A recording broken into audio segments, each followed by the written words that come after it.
स्वागत है आप सबका स्क्रीन ओरिजिन्स के एक और नए चैनल पे, जहाँ पे आज हम डिस्कस करने वाले हैं ब्लड स्पॉट के बारे में, जो हमें दिखने वाला है अगले साल James Gunn directed suicide squad में।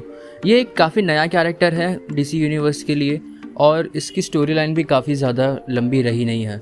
सो आइए बात करते हैं ब्लड स्पॉट की डीसी यूनिवर्स की अपीयरेंस के बारे में और कैसे वो इंट्रोड्यूस हुआ था और क्या उसकी हिस्ट्री रही है। सो ब्लड स्पॉट हमें सबसे पहले 1960s के सुपरमैन के कॉमिक इश्यूज़ में दिख चुका है, जहाँ पे वो एक बार मेट्रोपोलिस में एंटर होता है और वहाँ के कुछ 20 से 25 लोगों को वो मार देता है। और वो उनसे ये कहता है कि हम वहाँ जंग में इसलिए लड़ते और मरते नहीं हैं क्योंकि तुम लोग यहाँ पर बस अपनी ऐश और मौज की ज़िंदगी बिता सको, आपको भी अपने देश के लिए समर्पण रहना पड़ेगा, वरना आप सबका भी वही हाल होगा जो करेगा मैं, यानी कि ब्लड स्पॉट। फिर ब्लड स्पॉट निकल पड़ता है बाकी जगह पे तबाही करने के लिए, लेकिन जिमी ओल्सन जो कि सुपरमैन का भाई है, यानी कि उसके भाई जैसा ही एक दोस्त है, वो सुपरमैन को कांटेक्ट करता है और उसे बताता है कि यहाँ पर ब्लड स्पॉट नामक एक आदमी ऐसा ऐसा करके जा चुका है। वहाँ सुपरमैन उन लाशों को देखकर, उन 25 लोगों को लाशों को देखकर काफ़ी ज़्यादा हक्का बक्का रह जाता है और वो निकल पड़ता है ब्लड स्पॉट को ढूंढने के लिए। वो ब्लड स्पॉट को ढूंढ लेता है और उसे पता चलता है कि ब्लड स्पॉट इस वक्त एक मॉल में है, जहाँ पे उसने एक लेडी को बंदी बनाया हुआ होता है। सुपरमैन वहाँ जाता है, ब्लड स्पॉट की पिटाई करता है और उस लेडी को छुड़वा लेता है, लेकिन ब्लड स्पॉट वहाँ पर एक गुगली फेंकता है और उसके पास होती है एक क्रिप्टोनाइट गन। और हम सभी जानते हैं कि सुपरमैन को क्रिप्टोनाइट ज़रा भी पसंद नहीं, यानी बिल्कुल भी नहीं।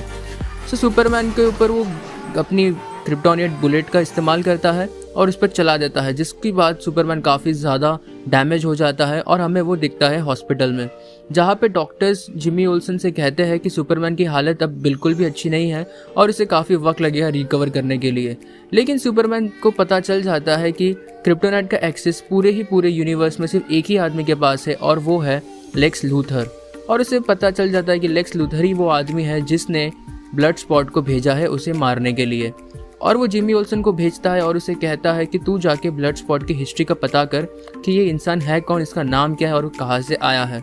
जिसके बाद Superman as being the hero निकल पड़ता है केप और क्रूज पहन के ब्लड स्पॉट की पिटाई करने के लिए।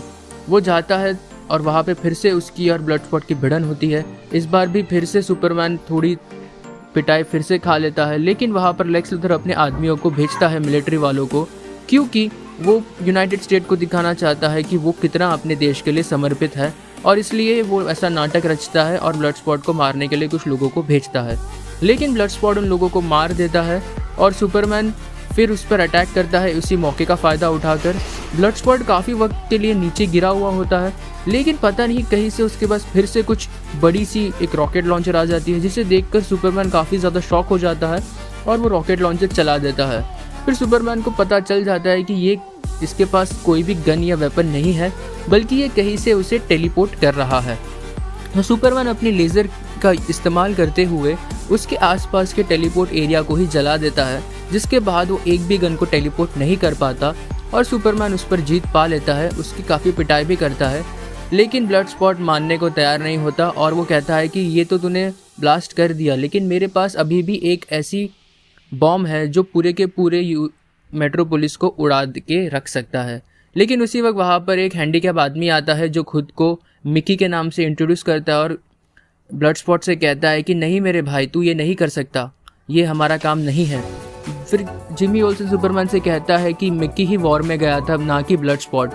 ब्लड स्पॉट हालांकि उसका जिसका नाम है रॉबर्ट डिबोस, उसी को ऑफर हुआ था वॉर में जाने के लिए, यानी कि जंग लड़ने के लिए, लेकिन वो अपने डर के कारण उस जंग में नहीं गया और उसके इसी डर के फ़ायदे से उसका भाई यानी कि मिकी गया था वॉर में, और जहाँ पर उसकी ऐसी हालत हो जाती है कि वो हैंडीकैप हो जाता है। लेकिन ब्लड स्पॉट को लेक्स लूथर इस बात के लिए मैनिपुलेट करता है और उसे ये बात समझने के लिए सम्मोहित कर देता है कि सुपरमैन ही उस वॉर का कारण है और उसके भाई की हालत का जिम्मेदार भी सुपरमैन ही है। जिसके बाद वो रॉबर्ट यानी कि ब्लड स्पॉट को आर्सेनल देता है मशीनरी गन्स का और वेपन्स का, जिसके ज़रिए वो कितनी भी गन्स को टेलीपोर्ट कर सकता है, और इसी के साथ साथ वो सुपरमैन को हराने के लिए उसे क्रिप्टोनाइट भी देता है। सो देखिए, ब्लड स्पॉट उसके बाद जेल भिजवा दिया जाता है और उसके बाद ही अमांडा वॉलर उसे सुसाइड स्क्वाड में इंट्रोड्यूस करती है और अपने टीम में शामिल कर लेती है। सो देखिए ब्लडस्पॉट इतना ज़्यादा मेजर कैरेक्टर रहा नहीं है, उसकी स्टोरी लाइन भी ज़्यादा मेजर रही नहीं है। सो ये देखना इंटरेस्टिंग होगा कि सुसाइड स्क्वाड में ब्लडस्पॉट का क्या रोल हो रहने वाला है। ब्लडस्पॉट के कैरेक्टर में हमें दिखने वाले हैं इड्रिस एल्बा, जो इससे पहले हमें फास्ट एंड फ्यूरियस की फ्रेंचाइज हॉब्स एंड शॉ में ब्लैक सुपरमैन के रोल में दिख चुके हैं, जहाँ पे उन्होंने एक विलेनिश रोल प्ले किया था। और ब्लडस्पॉट का रोल भी कुछ उसी प्रकार का है, थोड़ा बहुत हीरो और थोड़ा बहुत विलन। सो आप बताइए कितने एक्साइटेड आप ब्लडस्पॉट को देखने के लिए James Gunn directed suicide squad में, जो कि अगले साल 6 अगस्त 2021 को रिलीज होने वाली है। सो हम इसी तरह हर हफ्ते नए नए कैरेक्टर्स को इंट्रोड्यूस करेंगे जो अपीयर होने वाले हैं जेम्स गन की सुसाइड स्क्वाड में और किस तरह से उनकी हिस्ट्री रही है। सो तब तक के लिए शुक्रिया, धन्यवाद। हाथ हिलाना छोड़िए और दिमाग चलाना सीखिए। Bye bye.